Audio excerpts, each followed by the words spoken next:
Good to see you again. It's been a while. It has, yeah. It is good to see you. Yeah. So, what's happening in the world of Markus Reuter?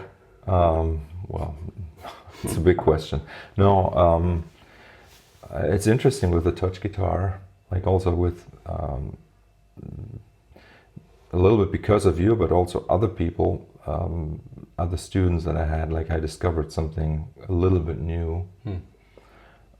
Which we've already talked about, which is this question, like, does the hand actually prepare the next movement, or does it stay where it is after you play the note, right? Right. And so we've kind of like gone further into that and kind of like looked at specific exercises like the centipede, for example, like with like two completely different views. So what happens if we stay in position as long as possible, and what happens if we anticipate or prepare as early as possible. And so then you have two completely different exercises. Yeah, for sure. Yeah, and I think I have had the. It's kind of obvious if you think about it, but like now we have tested this, and the do not anticipate, it gives you the better technique for sure. And why is that? Or what is the difference in the sound? The difference is that if you want to anticipate, you need to think a lot of things at the same time, and you need to move the two hands at the same time. Yeah. Okay, so that requires much more. Yeah, it's okay for like the piece, like the Bach piece, for example. You could like write everything out. You would know exactly, okay, these are the constellations that my hands get into, and it makes sense for something like that. But if you're talking about pure technique, where technique means sort of like independent of the material that you're playing, it makes much more sense to stay in position and then actually use the space that you have to go to the next note to actually accelerate the hand, the finger, to get a good tone. Yeah. So like anticipation takes away from that movement and from the distance that you can use to actually get a good sound. Yeah. So that's it in a nutshell. But we've actually started like working on these variations of these exercises, and it's pretty cool. Cool. Yeah. Yeah. Another benefit that I noticed in my practice of staying in position is that you know where your fingers are. Yeah, exactly. You know, if you start moving, it's very easy to lose which fret you're on. Exactly. Yeah. That's what we started calling the floating hand. The floating hand is what happens when you just practice something over and over again, and the hand kind of knows where it is, but then really it's always in this in-between state of, I kind of know where I'm going, but not really. And then I started by watching other people play. I noticed that sometimes people prepare, other times they don't. Yeah. And that was just totally unconscious in a way, right? And so that's why we started making that more conscious. And I think it is pretty clear what it means for future teaching. Like I would approach some things I've taught you. I mean, I already talked about staying in position with you, but I would even be more specific about this now with a new student. Interesting. Yeah. Huh. Something kind of related to that I'd be curious to ask you about is playing, especially with distortion, where you can hear all of the little noises. Yeah. We've spoken a little bit, but not too much in detail, about using the other fingers to mute strings. Yeah. And my question, as I was practicing this, is how much should I be muting things and keeping the hand in position versus focusing on a good release with maybe just one finger? Meaning, can that become kind of a crutch, like a thing that you rely on too much, the extra muting, or but you have to. There's just no. That's that's kind of what the release is never gonna mute the other strings. It's only gonna mute, define the end of that note that you're playing. Yeah. But the resonance of the instrument will always be there. So you have to do both. Yeah. Right. And that's why the two orientations of the brackets are so important, because as you know, it's a lot about which where the focus of the initial movement is. So if the focus is say on the right hand and the right hand plays 2 notes here, then on the adjacent string you play 3 notes, right? Then you can kind of like learn to leave this hand down on that string while this, and so that is sort of like the dampening, like with this hand is playing. Then the more simple way is the other orientation, where okay, obviously you can always kind of like use this finger to you know, almost like do a bar mute kind of like with the first finger, and mute a lot of strings that way.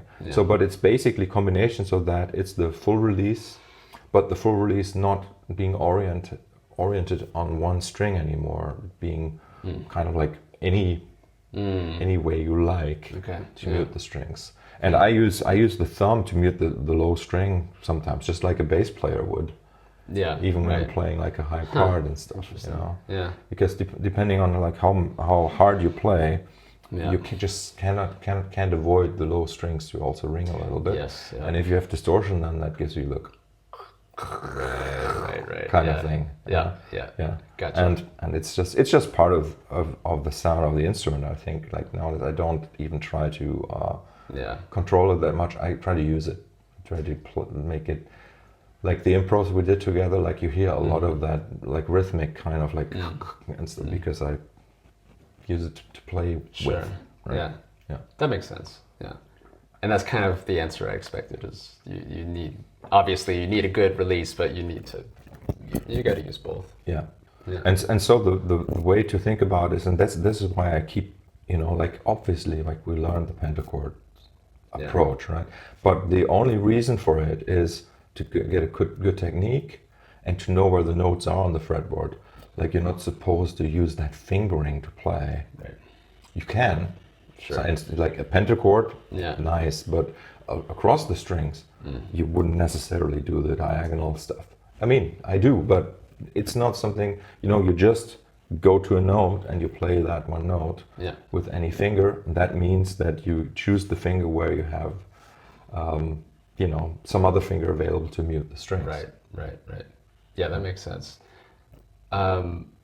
I actually wanted to ask you something about the pentachords too. So, you said in one of your interviews with Trey Gunn that the pentachord system really opened up the instrument for you. Like that was a big change, and I think I know a lot of the reasons why that was. I'm kind of curious what you were doing before. Like what is the thing? I understand why the pentachord is so great, but I don't actually know what was before. What people do and what is typical on the stick, for example. On the stick, because the melody side is tuned in fourths, it's like these 3 note per string patterns. Okay. So like a trichords or whatever you want to call them, not pentachords, but you know. Right. On the 5th tuning was the tetrachords. So 4 notes per string. So which meant that there was always stretching involved. So say you'd play C, D, F, G, it would be 1, 2, 3, 4 like this. Okay. And you can feel like this is very hard, like there's no stability to this movement. But it is possible. I mean, it's something we could try, right? Something like this, or like Dorian or Aeolian, you know, like or for the Phrygian. But it's all very, very not good. Okay. Yeah. So and that was before there was like the idea that the 2 hands could come together in a system. So that was really so I don't even know how to explain it, because that kind of that thought to integrate the hands that in such a strict way just wasn't around. And it was that one meeting with Trey where we talked about this, where it just kind of went like, wow. Yeah. But then it took another 15 years to discover the brackets, or 10 years maybe, 10 years, well, even no more, 15 years to discover the brackets. Yeah. And then a couple of years later, the reverse bracket only appeared. So wow. Yeah. Interesting. Okay. That makes sense. And I mean, so from the very beginning, I had this idea. I want to kind of like integrate the hands, but then because they're like the possibilities are they seem limitless. So you don't know like how do I kind of like find like a little bit of a rule, like how to do this. And since there was no rule, like obviously you can play the trichords, the Pentachords, sorry, with two hands. Yeah. So you can play C, D, E, F, and like this, and not use the pinky. Right. Yeah. And that's something I did. Yeah. Right. Yeah. And then to realize that kind of like by integrating that fifth note, everything then starts to come together and make sense. Interesting. Yeah. So yeah, I guess that traditionally on the stick, and it's funny to say traditionally because it's a very new instrument still, but people were thinking about using the two hands separately as a, play the bass line with this hand and the melody with this hand, and that kind of thing. Yeah. Yeah. A lot of people do that. I don't think that it may not have been the original idea. Okay. Because obviously you can also like reach like from the bass, because the bass string is in the middle there. You can reach over with your left hand and play notes on the top side as well. Got it. And like one of the greatest stick players, or really the greatest I think ever, Jim Lampy, he did all sort of like integrating the two sides. Okay. So. Cool. Yeah. Okay. Yeah. Fascinating stuff. So you have been practicing with distortion, like you've tried that? Yeah, I've been trying to do it more because it keeps me honest about how my technique is, because you really hear every little mistake. So there was a period there where I wasn't practicing with distortion, and I started thinking, I'm getting pretty good. And then, of course, you turn the distortion on and you realize that that's completely false. Yeah, and especially like I use a lot of like super high gain stuff with 4 distortion stages and stuff. So like nothing's left from the original guitar sound. Right. And then it gets so super sensitive, and like the slightest touch kind of like gives you that huge sound. Yeah. And I recommend practicing that way, of course. But you cannot just I mean, maybe you can. Like I just recently found like these old videos of me playing the round of 7, and there's a distorted sound, and it works. Yeah. It works. Is that the one you posted? Yeah, I just posted it again on Instagram. Yeah.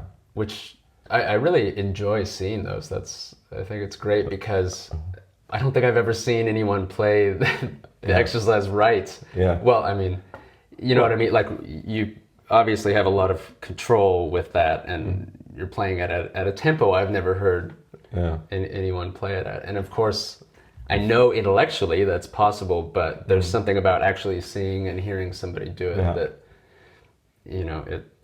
it shows you what's possible. Yeah. I've been so shy throughout my career to really like kind of show what I've been working on. Yeah. Because it's also been like up until this point where we started making this public. Yeah. It has been some sort of, not secret, but but kind of like for a circle of people that like was really interested in it and really made an effort to meet me and learn about this. Right. And that's really what I'm so curious about, like to see if, because we know there are a lot of great people out there that are not necessarily making contact, right? Officially, and just to see what impact these videos, the lessons that we put online, did or will do. Yeah. I imagine it'll have some kind of effect. I mean, I don't know. You know better than I, but it's super slow. I think it's for some reason it's really how should I say this? And I don't know how to say this because it's difficult to say. But the world has changed so much, and I have to say, like I'm 49 now, right? And it's suddenly turning into some sort of world where it's really difficult for me to understand younger people, which is really interesting to observe. Yeah. That there is sort of like a different value system even. Yeah. and I think that's really what it is, because I'm sure I can still follow conversations, but there is a different perspective that is kind of like difficult to get, and part of that is that it seems like on one hand people have gotten so much smarter and faster to pick up things, but they sort of like jump important steps, it seems like. Yeah. And I think you know what I'm talking about, you being a teacher yourself, and you want to play the fun stuff, yeah, and not focus on the fundamentals. Yeah, and I don't know, like even if you say this, fun stuff and fundamentals both has fun in it. No, this is just kidding. Yeah. No, good point.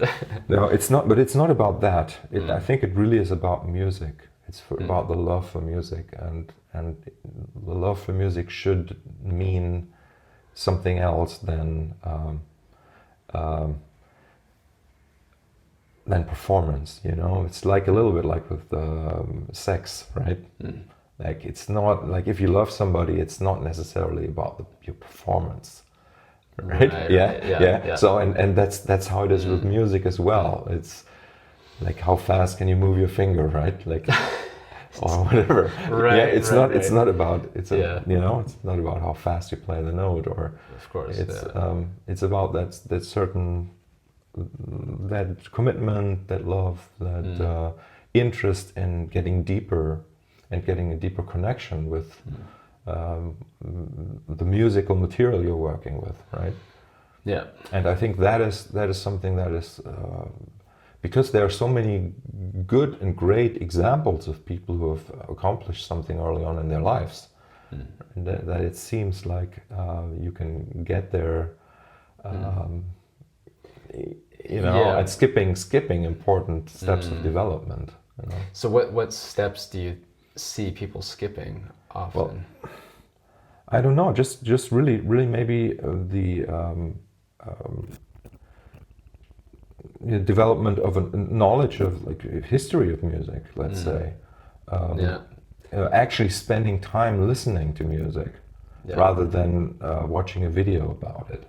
Like, and that's sort of like the problem with like all the great stuff that you and Adam, for example, put out into the world. It kind of like makes it demystifies in a way.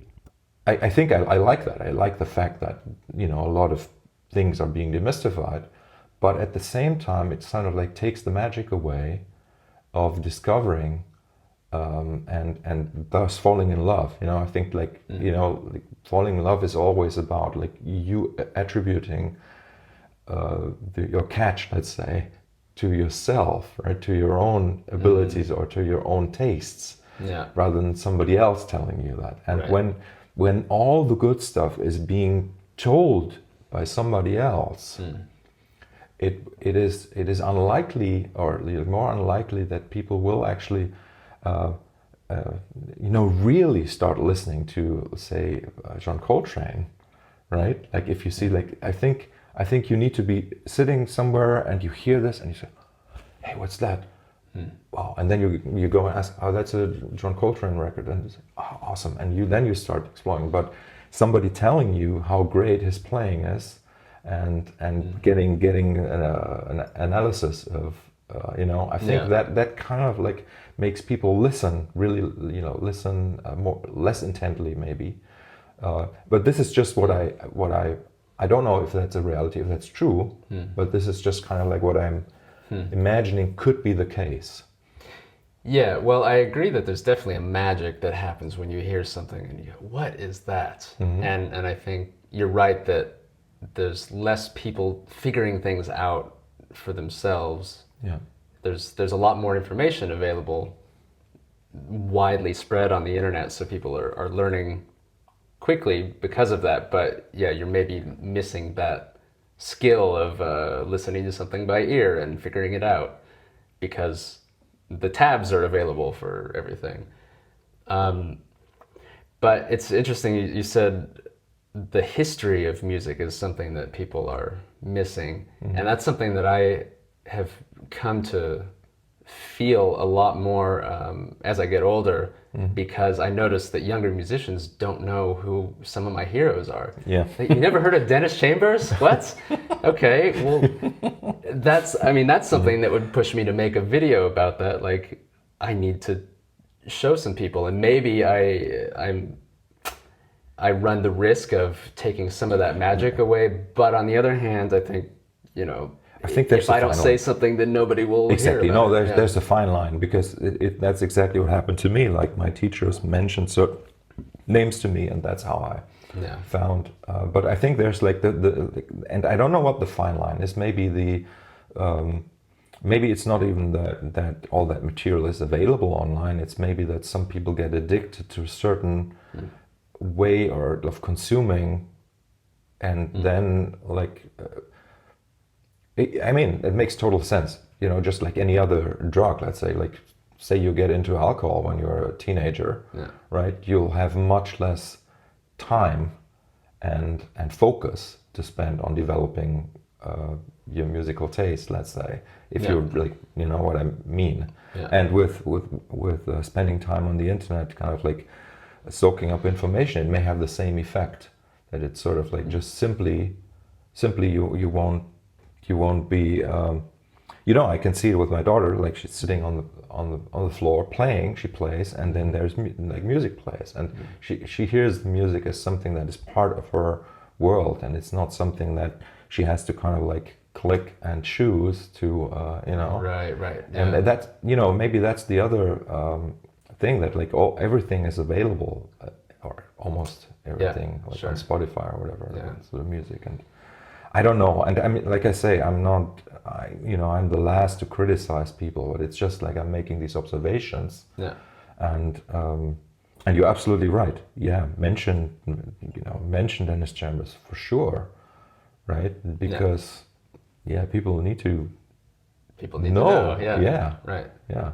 But then, like knowing is not enough. So what happens is that, as you know, like, people start name dropping, and they don't really know what they're talking about. They've maybe heard one snippet, and like the average view time on YouTube videos, like you have something great where like the greatest part starts 5 minutes in, right, and like average view time is like 30 seconds. Yeah. Okay, like, and then like maybe 1%. Not even gets to the 5 minute mark where that great part starts. Yeah. And then they start talking about Dennis Chambers because Shawn mentioned him, and like. Yeah, for sure. It's still better than not mentioning him, But I don't know either. Like, the way that people listen to music, meaning like through Spotify or whatever, is. I don't know what effect that's going to have either, because that's also not my generation. I mean, my generation is CDs, and I had a big book of them in my car, and then after that it was an iPod, and the iPod, obviously you can have a lot of music, a lot more music on there, but it's still a very conscious choice of like, well, I don't have infinite space, so I'm going to put my favorite albums on, and then I'm going to listen. I have to choose when I can't just shuffle. I guess you could, but it was always a choice of like, when I'm walking. It's somewhat curated, right? Exactly. But that's what playlists are, I guess, for people on Spotify and even YouTube, right? Yeah. I don't know. I really don't understand. But just the whole point is like, if we come back to the teaching aspect, right? Like. Yeah. Like, what impact can I don't know, can instruction have that is clearly kind of like focusing on the magic, or on the you could call it fundamental aspects, and how can or when will young people kind of like understand or realize that that's what it's about, so that it's not the ability, like I said, it's not the performance, and it's never been the performance, really, right? It's always what transcends the performance, right? So like a friend of mine just talked to me about Jimmy Page the other day. That once when like those records are the Led Zeppelin records are amazing, and then he's seen him live and realized that he really is not a great player and like that it didn't work live and I don't know whatever, like drugs involved or whatever. Okay. But anyway, I don't know. Like it's this aspect of what I call arts, like teaching the arts is. And I think that's sort of like something that, and I think I've said this before, maybe in our conversation, but that's something that I don't really see much on YouTube, for example. Yeah. That people are teaching the art as in the human aspect, the human experience, the human development. Yeah. That is something that's difficult to talk about. Like sometimes you see that maybe in like psychological tips or like where they try to touch on that, but also that is watered down. Well, maybe that's trying to get more viewers by using a funny thumbnail or whatever. Yeah, I mean, unfortunately, you don't have a choice because if nobody clicks on the video, then it doesn't have any impact either. So that's a fine line. Obviously, you can go too far with that, and I've been guilty of that at times. You have to go too far to realize where the line is. But you're absolutely right. I think it's fine if I think it's always the whole package that we need to look at. Yeah. And I totally agree. The marketing, the packaging itself is very important, and then you can have something nice, something good, something valuable in the package or not. Yeah. Yeah. And I mean your work, your videos have been like so incredibly I would even say if there was any criticism is they're just too good. Yeah, well, I mean, if you know what I mean. I do, because there is sometimes it can be crippling to spend so much time on a thing where sometimes I should just let it go out in a less perfect form. And I do that sometimes, but I can get carried away with the. I'm guilty of kind of like watching like these numbers now also, which is kind of like what happens when you're. But really, they tell you nothing, and if they tell you anything, like they tell you that it's not worth doing what you're doing. If you're putting it into perspective, like I say, like the view time, for example, right? Yeah. Or watch time or whatever it's called. Right. That's it's a little bit discouraging. It can be discouraging. Yeah. There is a very how should I say this? It's really hard at the beginning of building a social media presence because it takes forever to get to the point where it is making that impact. Yes. And even then, I mean, it's only a small percentage that makes it to the end of the video, but I mean, some of that can be improved, by making a certain kind of video that's edited a certain way. But it's never going to be. I mean, that's why Adam and I talk about this a lot. We always put like the most important stuff in the beginning of the video. Yes. And that's a whole other discussion, is like how to make YouTube videos, which is even a separate discussion from making videos in general. YouTube is its own. So also like a lot of pop records were made, right? Like so you put the strong songs at the beginning and the rest is I mean, people call it filler. I don't know, but maybe. It's just I guess it is really about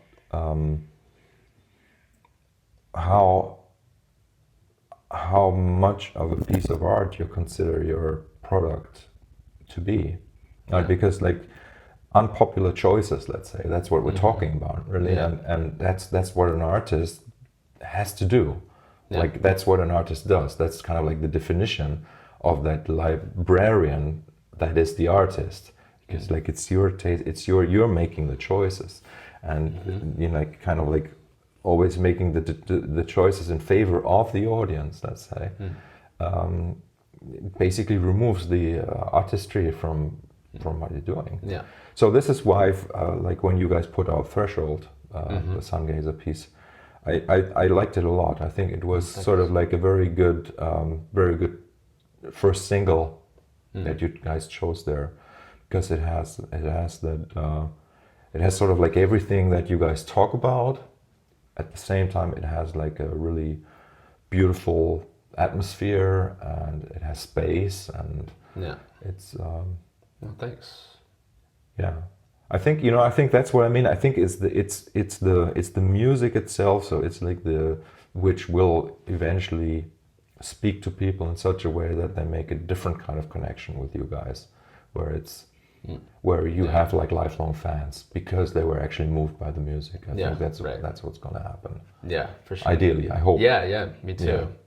Yeah. So the album, that's interesting in regards to what you've been talking about with Artistry, because the process of making that album is very different from the process of making YouTube videos, where like YouTube, you're trying to optimize for this and that and the other. And for me personally, this album was a real artistic statement. I mean, for me personally, I don't want to speak to how other people perceive it or not, but that was, I think it's a very authentic statement for both of us, and it's no compromises, about any of those decisions. Some of them might be unpopular or unconventional, but I think it has all of the elements that we value as musicians. It's got a mix of rhythmic things that we think are kind of new, or like maybe not new, but not very, people aren't doing it very much, but at the same time, it's very melodic and very accessible, but not in the sense of like we're trying to please other people. It's like we're trying to please ourselves, because we want it to have a certain sound as well. So that comes across. I mean, that is and at the same time, you guys know about the packaging aspect. Yeah. Right. So that's why you've managed to. That's why you have all the campaign built around the album, and I think that's great. I mean, it's the best of all worlds somehow. Yeah. Well, we're in a very unique position to be doing the music YouTube thing, where we can talk about our own music, because that's every musician's favorite subject. In a way, the YouTube thing is marketing essentially, and a little bit of teaching too. But it's an interesting cycle, because the album gives us things to talk about, and we talk about them in the videos that get people to know about the album, and it just is a cycle. But I think that through this album, and just in the last couple of years in general, I think more people are coming to us from, I don't know where, just not from YouTube, which I think is a good thing. I would like to see that trend continue, that people come for the music and not for the music theory necessarily. And that will happen more and more as people fall in love with the music and talk about it offline, right? Right. Yeah. That's where the real magic happens. I don't know. No, it's just interesting, like, because like with our experiment here, for you to have 1 year to learn a new instrument. It kind of like, I mean, for me, it wasn't a surprise that it was very much possible. And you got distracted quite a bit this year, and you still managed. So like on several levels, it really is proof of concept. That even if there are like challenges, you can still do it, and like 1 year is a long time. We still have like 2.5 months, right?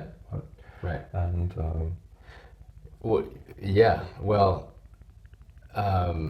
every time I went on tour, basically had 2 months of not focusing on it. I mean, maybe I would practice a little bit, but yeah, you're right that. I mean, I think that almost makes it more. Well, it's a better proof of concept in a sense, because even with a little bit of time, I've made some amount of progress. Yeah. Now, on one hand, it would have been interesting to see what would happen if I had 8 hours a day for a whole year to practice, because that was not the No, that's case not here. realistic. Right. I mean, and it wouldn't really, it wouldn't be realistic. It wouldn't show the reality of people. If somebody wanted to get inspired, I think it's better like this, where you I mean, I practiced probably 6 months out of the last 9 months or whatever it's been. 10. And I don't know the exact hours. I should have kept a journal or something, but I would estimate not that much. I mean, between 150 and 200 hours, because I was only practicing an hour or two a day. So, I mean, on one hand, that's bad. Maybe I should have practiced more. But on the other hand, it's, you can achieve a lot in a small amount of time. A little goes a long way. That's really, it's the truth. Yeah. Yeah.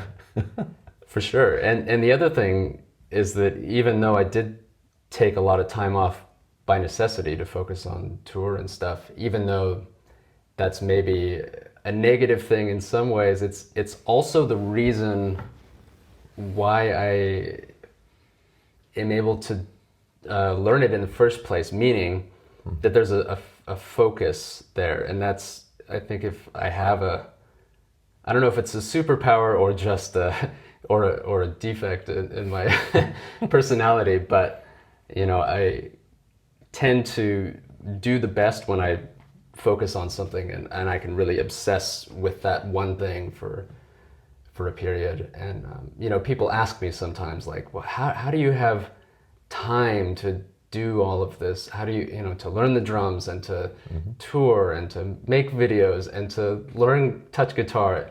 And they ask, like, what is your time management? They think it's a scheduling skill.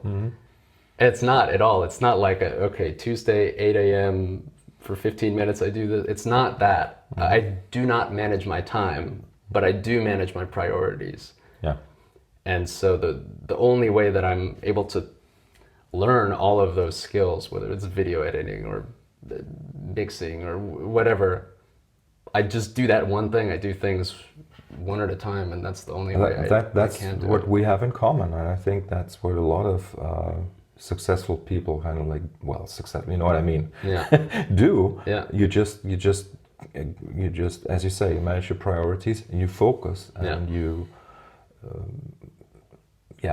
like you don't get distracted when you say, okay, I'm going to edit this video, and probably I don't know what your shifts are like, if you're doing 6 hours or 8 hours or whatever of sitting in front of. Yeah, sometimes it's all day.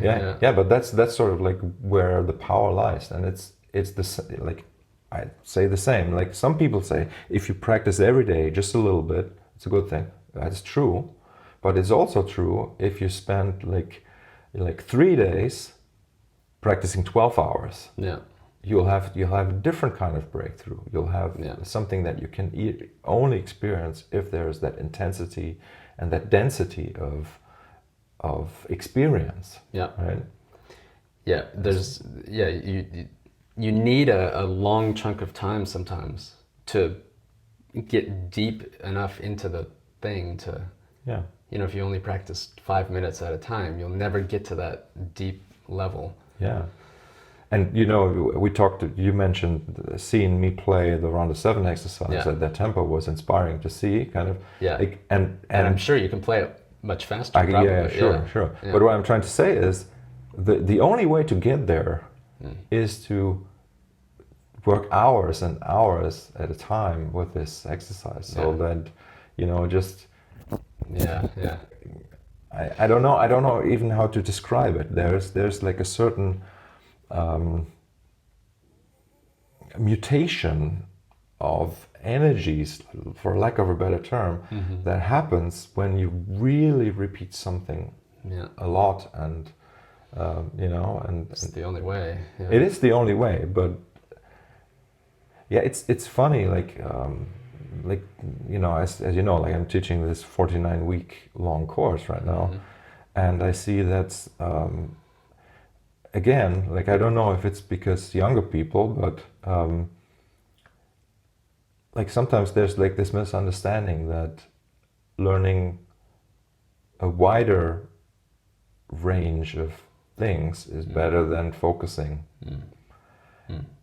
And I think, like I said, we can do both, right? Yeah.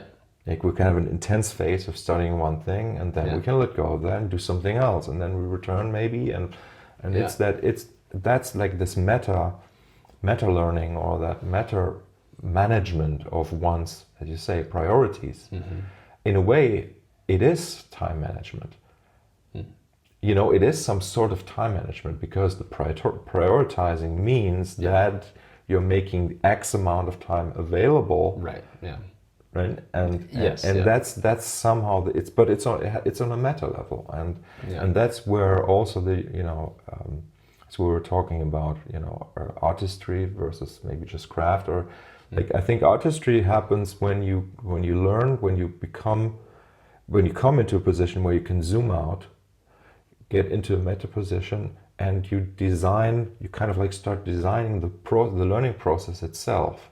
So where you develop your own skills, psychological skills, or whatever, time management skills or management skills, to choose what you're going to do. Yeah. Right? So that's why, and let me just, you know, come up with an example. Like the fact that you've become a good video editor has influenced your drumming. I don't know how you would describe that, but I'm sure it has. For sure. You know, and especially, and this is also something that I'm dealing with a lot, because I have a lot of students who are very, very successful or accomplished in one specific task, like in their jobs or whatever. So successful people. Yeah. And then what happens is that somehow it becomes daunting to kind of try to learn something else, and you're sort of like, because you're already good at one thing, you're not learning the others, the other things, and you're a good example for that. I think, like, once you start kind of like branching out and you realize, okay, like this old idea of you can only do one thing well, which is what I think is sort of like an effect of industrialization, where the human being became a worker, and you know, like you go to work 40 years of your life and you do the same thing, and you get money at the end of every other week or whatever, and this employment model, and that's all. Like I think we're kind of returning to the Renaissance man thing, where like you are allowed to be good at more than one thing, and then if you are good at mathematics and music, then obviously like the whole you're being lifted on a new level somehow. And I totally agree. I mean, you can do and be good at more than one thing. I think, like a lot of the things we've been discussing today, it can be a fine line also, because if you spread yourself too thin, you won't be good at any of them. I mean, there's truth in all of these. In all of these things. And that's why when I mean that the meta position, like where you're kind of like starting to realize you observe your own patterns, you start noticing when you're spreading yourself too thinly, right? And you kind of like, that is kind of like the maybe a little bit of the secret, is to sort of be able, so that you're able to dissociate yourself from the process that you're in, and to make decisions, or even to apply rules or exercises on top of, like in a larger scale. Where like maybe it doesn't make sense for you to plan your day when it comes to when you actually spend those 3 hours drumming, let's say. But maybe at the beginning of the year, you already have a sense. Okay, we may have a sun gazer tour there. We may have something there, and sort of like that. Yeah. That planning on that larger level, where it's not important to know exact details or. Right? So, and this is what I've been saying for a long time. That's what I call a vision.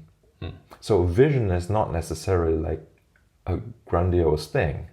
Like a vision is sort of to have some sort of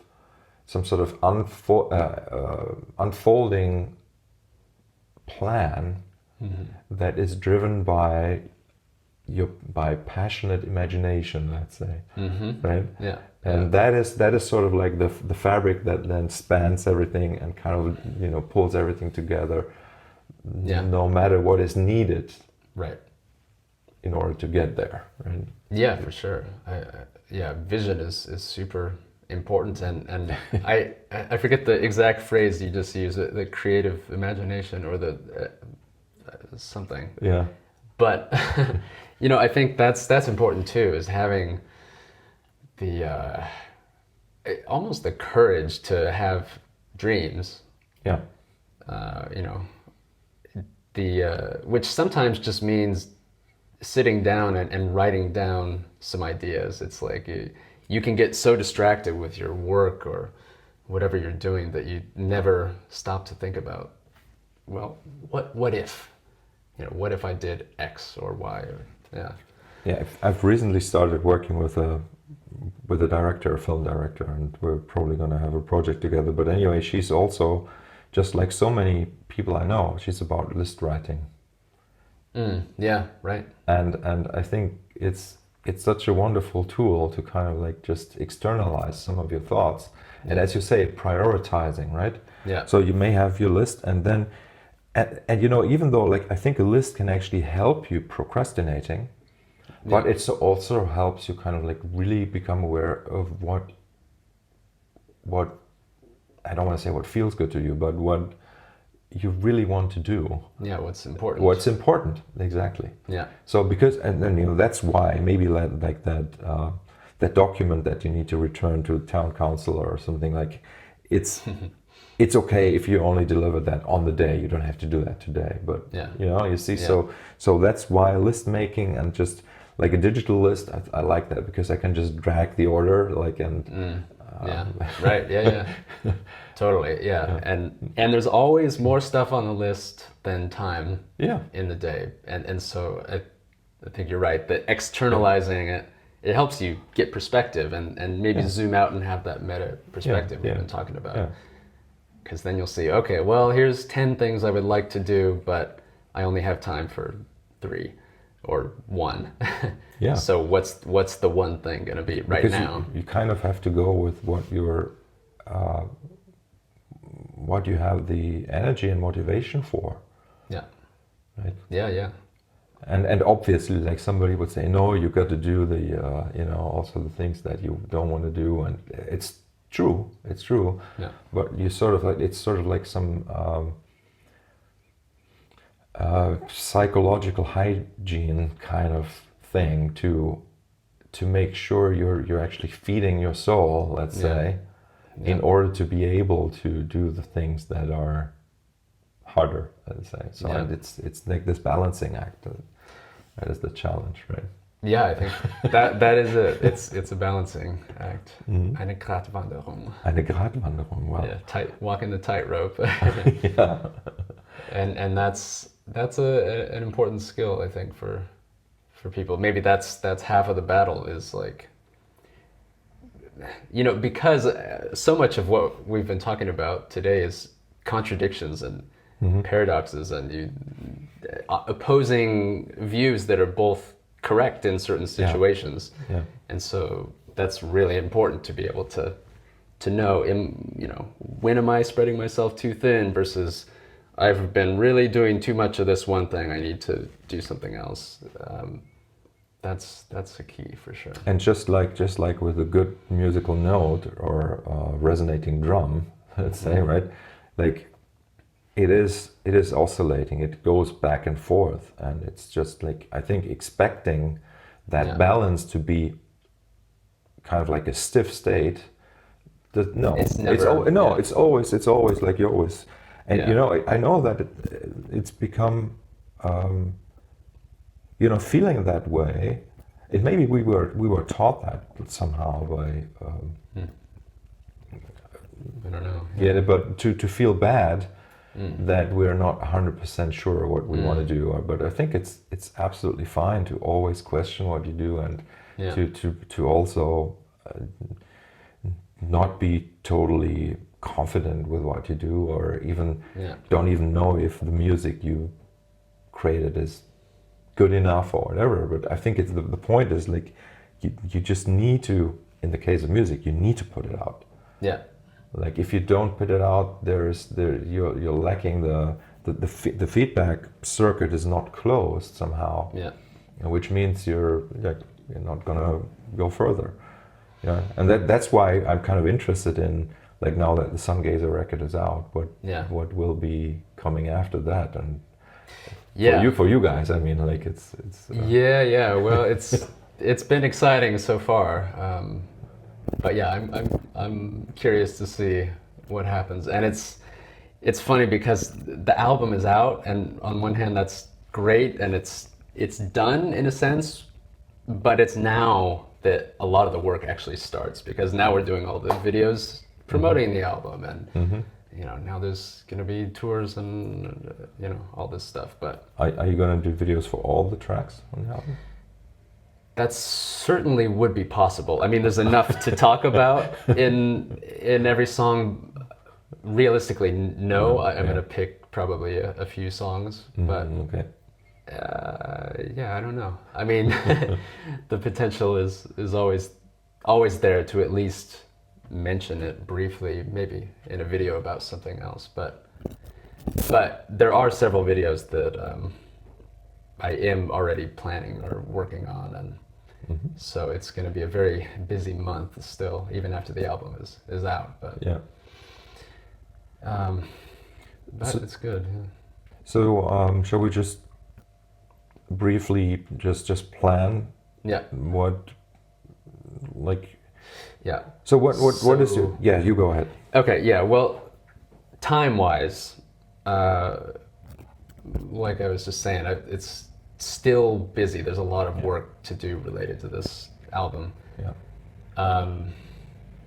And so even I think November is going to be very busy for me. So what I would aim for is, hopefully, if I can finish everything I need to in November, then I would have December to do maybe an intense touch guitar month or something. Okay. And that would also mean, I mean, I want to film some of the stuff that I'm doing, but if I'm editing videos, then I won't have time to practice. Yeah. So it might mean doing an intense month of practicing in December, filming stuff, but the videos might not come till January or something. Yeah. You know, I was wondering that anyway, if the 1 year thing is a literal, or if you're flexible and saying, okay, no.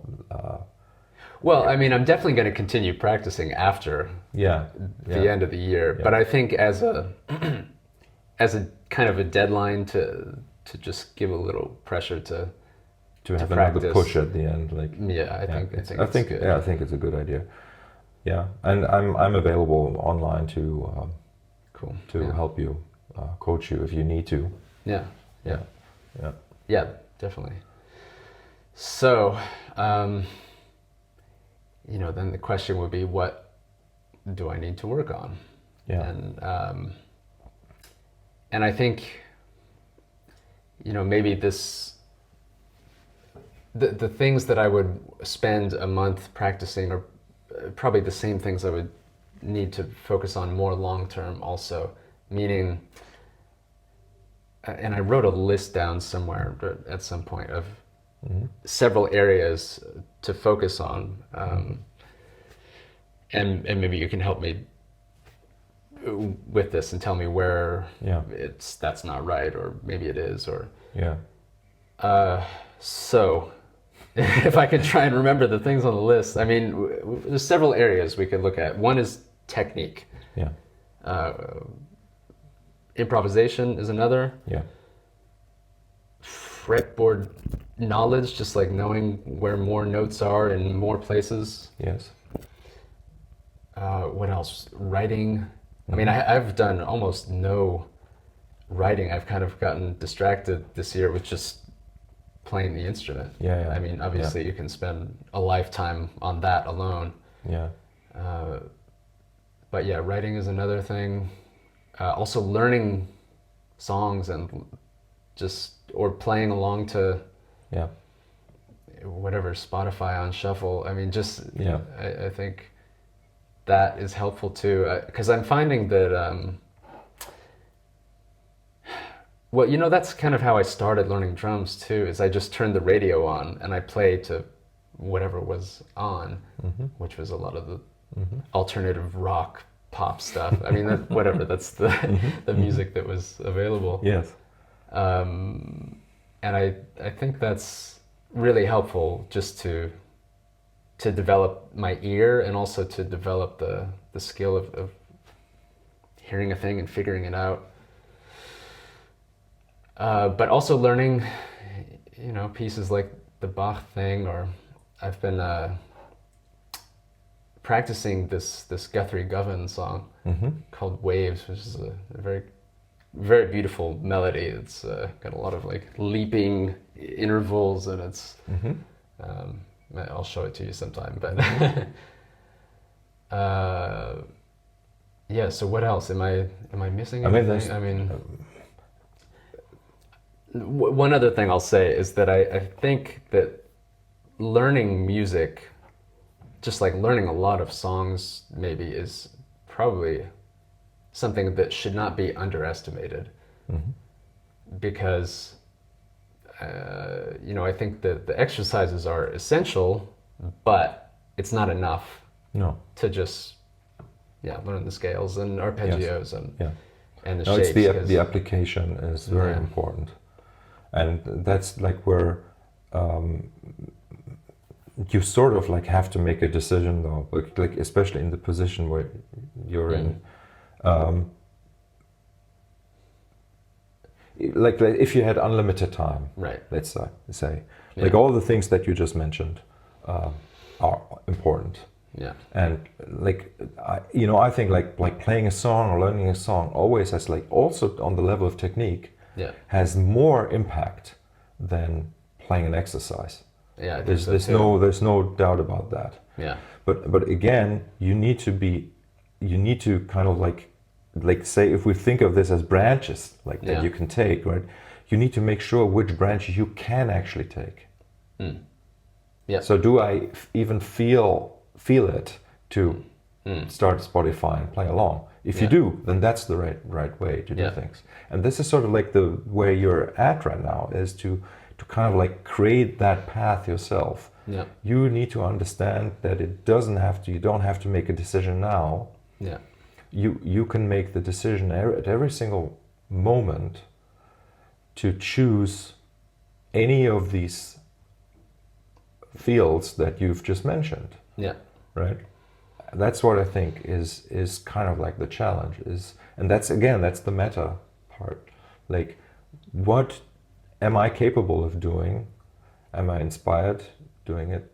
Yeah. Will I actually do it? That's kind of like, what will I actually do? And that's where you have to have to make those decisions for yourself. Sure. Right? Yeah. So the writing, for example, is great because it kind of includes everything. Yeah. Well, and I have some thoughts on that too. Because that's one of those things where it's like, which branch can I take? And I almost have the feeling that my time is better spent right now learning music that already exists. Yeah.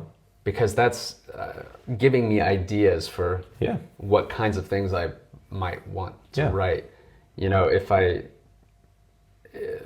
focus on writing too early, then I don't have anything to say really as a composer right now, because my scope is so limited. Now I'm also aware that I don't want to just push that off indefinitely into the future, because that's not good either, right?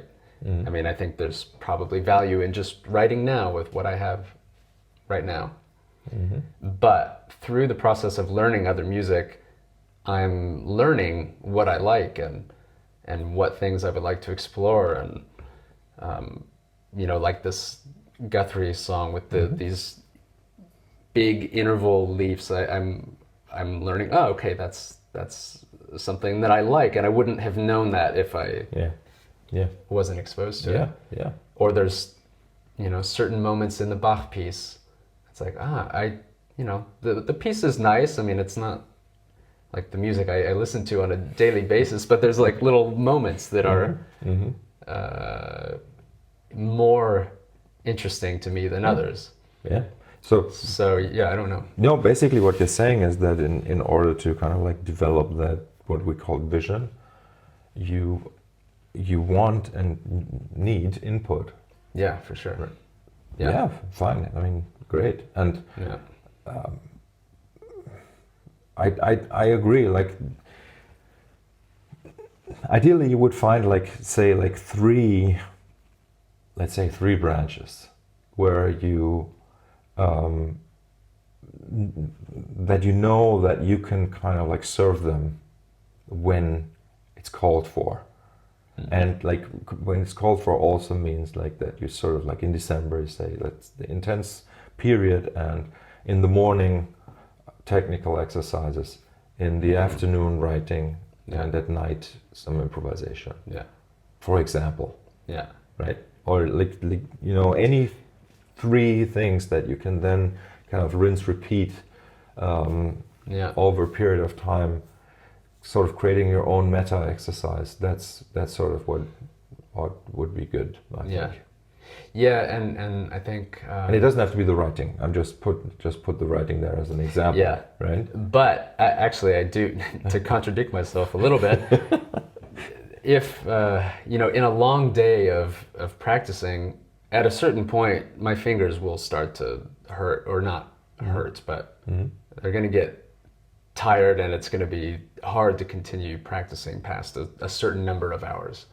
I don't know what that number is, but let's say it's 4 hours, and then my fingers are done, and maybe that's a good time to focus on writing when I can't continue to practice with the same intensity. Yeah. You know, there are things I can do away from the instrument, like writing or ear training, that are still productive. But I like the idea, if you pick a song, you learn it. You've already started with this one song you mentioned, and maybe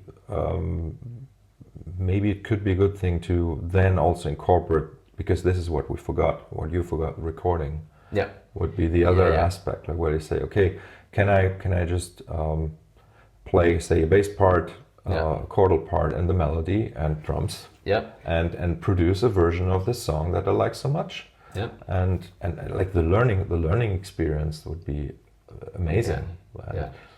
You know, like if that's what you want to do it. Like you don't have to write your own tune. Right. To do that. Yeah. Totally. I mean, it may inspire you to write then. So no, just, you know, don't get me wrong. This, like, the writing was also just a suggestion. Even at the beginning of the year. And it's also something that I said was a priority, but I'm finding now I might need to learn more music before I have music to write. Yeah.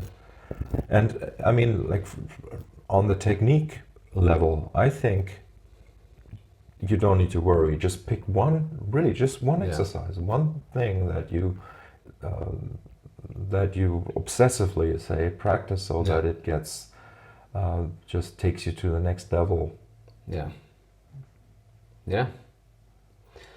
definitely. And I think that technical focus is always shifting, depending on what I need, but and I think you've showed me all the exercises. I'm sure there's more, but is there anything else that I should be thinking about or focusing on?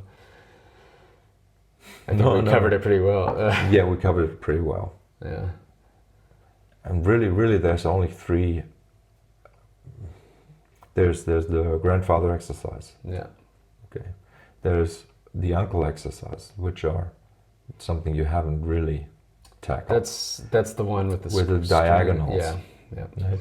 So that is like a really good chunk of important movement detail that you kind of like should learn at some point. Okay. Yeah. And then there's just the pentachords as a technical exercise. Yeah.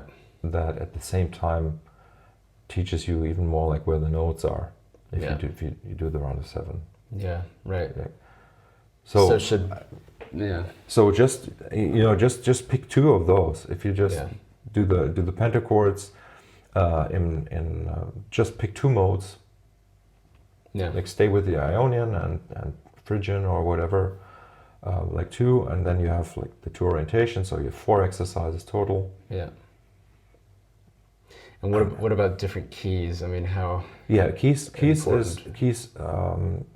On the guitar instrument, keys. Kind of, if you're thinking modes, that's already keys, right? So because if you're, right. C Dorian is not the same key as C Ionian, Right. even though it's in the key of C. Yeah. So then on the guitar, what happens is that key is basically what you're talking about is then position on the fretboard, and that's really kind of how we can oversimplify this. So it just means, okay, learn to play the round of 7 in 3 keys, or more, but really, like at some point, it just doesn't matter. Like it's just about that you're in a different space on the fretboard if you're playing in G sharp major, right? Yeah. So it's okay. So you don't need to be concerned with that so much. Yeah. It's more about like learning the 12 notes and their location on the fretboard. Yeah. And that's why, again, we're learning somebody else's music or writing or even improvising on a drone, where you kind of like keep moving the drone to different notes, kind of helps you to learn where the intervals are and the absolute pitches. And I think you have everything. I gave you everything that you can utilize. Yeah. Yeah. Well, it's pretty amazing. I mean, no, but I'm really impressed about the clarity you have about kind of like, it's that learning other music that has been kind of like mostly suffered from you being away so much. And, because I'm pretty sure it would have gone differently if you had more time here in Berlin. Yeah, I think so. But it's becoming a priority, and I think it's like if you use the analogy of like learning a language, if you spend all your time practicing exercises, it's kind of the same thing as learning the conjugation tables or the whatever article declensions. It's helpful, but it's not the language. It's not music. I mean, it's sometimes you need that, but if you want to use that metaphor, though, the exercises are the pronunciation. It's not even the words or the declination or whatever. It's much more basic. It's just getting the sounds of enabling you to actually produce the sounds you need for the words. Interesting. That's how I think. Because I would think the pronunciation is more like the tone and the vibrato and the articulation. It is. Yeah. It is, but. No, I mean, neither. I think your metaphor is right too. I'm just interested to explore that. Yeah. It's just because, and it also comes from the fact that just a couple of decades ago, there wasn't much information around about the technique, really. Yeah. And now it's sort of almost decoded, right? So that's why. I mean, come on, like what you can do already with the instrument is something that took me a long time. Yeah. So that's you've learned to make the sounds. You can build phrases. You can, like, maybe you don't know or you don't think you can, but like I remember that very first improvisation here you played for me on the drone. It was beautiful. Thanks. It was sort of like a fully formed musical statement, and it just happens because you just did it, and yeah. So that's how you need to continue. Just do it, and like if you end up recording like your own bass part or somebody else's bass part, or it doesn't really matter at this point. Yeah, I think so. Well, yeah, I think that that's a good place to leave the conversation. Okay, so you and we are committed till the end of the year. You say that December will be the focus month. Yeah. I mean, I will practice between now and then. Yes, but yeah, I understand. Yeah. And then probably like anything like a video, kind of like as a conclusion or summary, will probably happen then later or early next year. Yes. Okay. Yeah, and I have some other video ideas that will be related to touch guitar. Okay. But yeah, so it will happen at some point. Fantastic. Yeah. Great. Okay. Okay. Thanks, Markus. Yeah. Yes. Tschüss. Tschüss.